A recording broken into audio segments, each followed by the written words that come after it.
হায়দ্রাবাদের পেসার প্রফুল্ল এদিন রাজস্থানের বিরুদ্ধে প্রথম ওভারেই ৩টি উইকেট নেন, আউট করে দেন বৈভব সূর্যবংশীর মতো তারকাকেও। সানরাইজার্স হায়দ্রাবাদের হয়ে আইপিএলে অভিষেক করা ২৪ বছরের পেসার প্রফুল্ল হিঙ্গে প্রথম ওভারেই রাজস্থান রয়্যালসকে চাপে ফেলে দেন।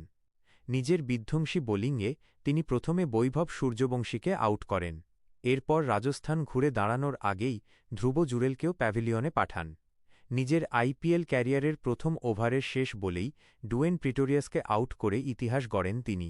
প্রফুল্ল হিঙ্গে আইপিএল ইতিহাসের প্রথম ক্রিকেটার, যিনি নিজের অভিষেক ম্যাচের প্রথম ওভারেই ৩টি উইকেট নেওয়ার কীর্তি গড়েছেন। তাঁর বিরুদ্ধে প্রথম ওভারে আউট হওয়া ৩জন ব্যাটসম্যানই খাতা খুলতে পারেননি। এমন পরিস্থিতিতে চলুন জেনে নেওয়া যাক সানরাইজার্সের এই মারাত্মক ডেবিউ করা খেলোয়াড় কে। ২৪ বছর বয়সী প্রফুল্ল হিঙ্গে ঘরোয়া ক্রিকেটে বিদর্ভের হয়ে খেলেন। তিনি ২০২৪ সালে বিদর্ভের হয়ে ফার্স্ট ক্লাস ক্রিকেটে অভিষেক করেন। গত রঞ্জি ট্রফি মরশুমে প্রফুল্ল তাঁর বিধ্বংসী বোলিং দিয়ে সবার নজর কেড়েছিলেন। সেই পারফরম্যান্সের ভিত্তিতেই সানরাইজার্স হায়দ্রাবাদ তাকে মাত্র ৩০ লক্ষ টাকার বেস প্রাইজে দলে নেয়। এই মরশুমের প্রথম ৪টি ম্যাচে তিনি সুযোগ পাননি, তবে রাজস্থান রয়্যালসের বিরুদ্ধে নিজের অভিষেক ম্যাচেই তিনি দারুণ পারফরম্যান্স করে দলকে চমকে দেন।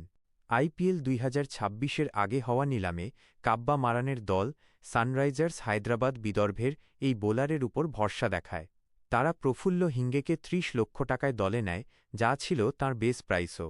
জানলে অবাক হবেন, আইপিএলে অভিষেকের আগে টি২০ ক্রিকেটে প্রফুল্ল হিঙ্গে মাত্র একটি ম্যাচ খেলেছিলেন এবং সেখানে তিনি মাত্র ১টি উইকেট নিয়েছিলেন।